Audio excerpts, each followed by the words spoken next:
ನಮಸ್ಕಾರ ಫ್ರೆಂಡ್ಸ್, ಸುವರ್ಣ ಕಿಚನ್ ಚಾನಲ್ಗೆ ಸ್ವಾಗತ. ಒಂದು ಗ್ಲಾಸ್ ನೀರು ಹಾಕ್ಕೊಂಡು ಅದರಲ್ಲಿ ಉಪ್ಪು, ಎಣ್ಣೆ, ಕೊತ್ತಂಬರಿ ಹಾಕಿ ಒಂದು ಬೌಲ್ನಷ್ಟು ಹಿಟ್ಟು ಹಾಕ್ಕೊಂಡು ಅದನ್ನು ಚೆನ್ನಾಗಿ ಮಿಕ್ಸ್ ಮಾಡಿಕೊಂಡು ಸ್ವಲ್ಪ ತಣ್ಣಗಾಗಕ್ಕೆ ಬಿಟ್ಟು ಅದನ್ನು ಯಾವ ಶೇಪ್ ಬೇಕೋ ಆ ಶೇಪ್ನಲ್ಲಿ ಮಾಡಿಕೊಂಡು ರೆಡಿ ಮಾಡ್ಕೋಬೇಕು. ಅಷ್ಟು ಎಲ್ಲ ರೆಡಿ ಮಾಡ್ಕೊಂಡಾದಮೇಲೆ ರೌಂಡ್ ಶೇಪ್ ಆದರೂ ನಡೆಯುತ್ತೆ. ಆಮೇಲೆ ಎಲ್ಲ ರೆಡಿ ಆದಮೇಲೆ ಇಡ್ಲಿ ಕುಕ್ಕರಿಗೆ ಒಂದು ಸ್ವಲ್ಪ ನೀರು ಹಾಕ್ಕೊಂಡು ಇಡ್ಲಿ ಪ್ಲೇಟಿಗೆಲ್ಲ ಹಾಕಿ ಒಂದು 5 ನಿಮಿಷ ಬಿಟ್ಟರೆ ಸಾಕು. ಮೊದಲೇ ಅದು ಹಿಟ್ಟೆಲ್ಲ ಬೆಂದಿರುತ್ತಲ್ಲ.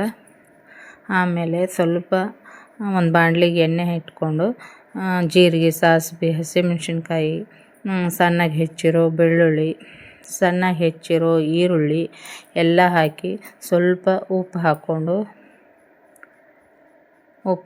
ಮಿಕ್ಸ್ ಮಾಡ್ಕೋಬೇಕು. ಅದಾದಮೇಲೆ ಎಲ್ಲ ಬೌಲ್ಸ್ನ ಹಾಕಿ ರೆಡಿ ಆಗುತ್ತೆ ರಾಗಿ ಕಡುಬು. ಸೂಪರಾಗಿರುತ್ತೆ.